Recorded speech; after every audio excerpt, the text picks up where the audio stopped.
ముఖ్యమంత్రి చంద్రబాబు నాయుడు ఉప ముఖ్యమంత్రి పవన్ కళ్యాణ్ల పరిపాలన దక్షతలు చూసి పార్టీలోకి వస్తున్నారని ఎమ్మెల్యే నానాజీ అన్నారు. కూటమి ప్రభుత్వ పరిపాలన దక్షతను చూసి జనసేన పార్టీలోకి అనుభవజ్ఞులు వస్తున్నారని ఎమ్మెల్యే పంతం నానాజీ అన్నారు. కాకినాడ రూరల్ మండలం తిమ్మాపురం గ్రామం రాపాక గార్డెన్లో జనసేన పార్టీ గ్రామ గౌరవ అధ్యక్షులు మాదారపు తాతాజీ ఆధ్వర్యంలో రాపాక గార్డెన్ అధ్యక్షులు సిహెచ్ఎస్వి రమణమూర్తి అధ్యక్షతన సుమారు 30 మందికి జనసేన పార్టీ కండువా కప్పి సాధారణంగా ఎమ్మెల్యే నానాజీ ఆహ్వానించడం జరిగింది. ఈ సందర్భంగా ఎమ్మెల్యే మాట్లాడుతూ ముఖ్యమంత్రి చంద్రబాబు నాయుడు ఉప ముఖ్యమంత్రి పవన్ కళ్యాణ్ చేస్తున్న పరిపాలన చూసి పార్టీలోకి రావడం జరుగుతుందని, అభివృద్ధితో ముందుకు వెళుతున్నామని, అలాగే రాపాక గార్డెన్ వాసుల సమస్యలను పరిశీలించేందుకు చర్యలు తీసుకోవడం జరుగుతుందని అన్నారు. అనంతరం వైఎస్ ఎంపీపీ విర్సా సిహెచ్ఎస్వి రమణమూర్తిలు మాట్లాడారు. ఈ కార్యక్రమంలో పాలిక ఏడుకొండలు, నిమ్మల గంగాధర్, జయప్రకాష్, ఏళ్ల శ్రీనివాస్, పార్థసారథి శాస్త్రి, కోటపల్లి రాజశేఖర్, కొండపల్లి సూర్యనారాయణ, కార్యదర్శి చౌదరి, విఆర్ఓ నున్నా సత్యనారాయణ, మాదలపు తాతాజీ, యూత్ సభ్యులు, గ్రామస్తులు తదితరులు పాల్గొన్నారు. దక్షతను చూసి జాయిన్ అయ్యారని చెప్పి నేను సంకేతంగా తీసుకుంటా ఉన్నాను.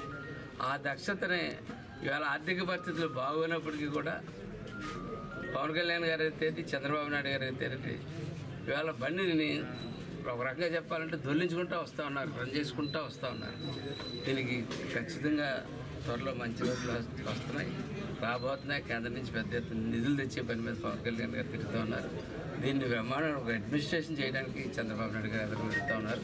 కాబట్టి నేను ఇవాళ ఇక్కడ కూర్చొని ప్రామిస్ చేసిన ప్రతిదీ కూడా చేయగలని బలమైన నమ్మకంతో చేస్తాన్న సంకల్పంతో నేను ఇవాళ ఈ కాలనీ నుంచి బయటికి బయలుదేరుతాను.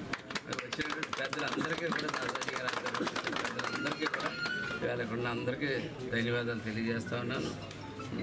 అలాగే మాన్సూన్ సమయంలో లో లేయింగ్ ఏరియాల్లో డ్రైనేజ్ సమస్య చాలా పెద్ద సమస్య కింద కూర్చొని ఉంది. ఈ సమస్యకి ఏంటంటే కాకినాడకి ఏంటంటే మీన్ సీ లెవెల్కి దీనికి తేడా ఉంది. దాని మీద కౌరులు చెప్పుకుంటూ వచ్చారు, కానీ ఎవరికాలు ఇంతకాలం దాన్ని ఎట్లా సాల్వ్ చేయాలన్న దానికి ఒక సొల్యూషన్ ఎవరు తీసుకురాలేకపోయారు. పక్కన ఉన్న ఓపెన్ స్పేస్లోకి వదిలేయడం అలవాటు అయిపోయింది ప్రతి కాలనీకి కూడా. ఆ ఓపెన్ స్పేస్ అతను వచ్చి ఇల్లు కట్టుకున్న రోజు అది నెక్స్ట్ ఓపెన్ స్పేస్కి అది ఈ విధానం మారాల. దీన్ని ఓవరాల్ డ్రైన్ ఎక్కడో వచ్చి మెయిన్ డ్రైన్కి లింక్ అయ్యి ఉండి ఈ విధానంలో ఆలోచించి ఇంజనీరింగ్ ముందుకు వెళ్ళాలని మన ఎమ్మెల్యే గారు నానాజీ గారి ఆధ్వర్యంలో సుమారు 30 మంది జాయిన్ అవ్వడం జరిగింది. ఆయన పని చేసే విధానం బట్టి మాకు బాగా చేస్తారని నమ్మకం, మాకు ఆయన చేయగల శక్తి ఆయన ఉంది. కాబట్టి మేమంతా కూడా ఈ కాలనీవాసులందరూ కూడా ఆయన పార్టీలో మేము చేరడం జరిగింది. అలాగే ఆయన ముందు కూడా మేము అందరూ కూడా తోడ్పడతాం. అదేవిధంగా మాకు చేయాలి కూడా. బలవంతం ఏమీ లేకుండా వారి ప్రమేయంగా వారంతటి వారు వచ్చి పార్టీలో జాయిన్ అవ్వడం జరిగింది. మరి ఇక్కడున్న కాలనీ నివాసులందరూ కూడా మాకు డ్రైనేజీలు లేవు, రోడ్లు లేవని చాలా సమస్యలు సాధ్యంగా చెప్పడం జరిగింది. అవి కూడా త్వరలోనే నెరవేరుస్తారని ఎమ్మెల్యే సార్ మాకు ప్రామిస్ ఇవ్వడం జరిగింది.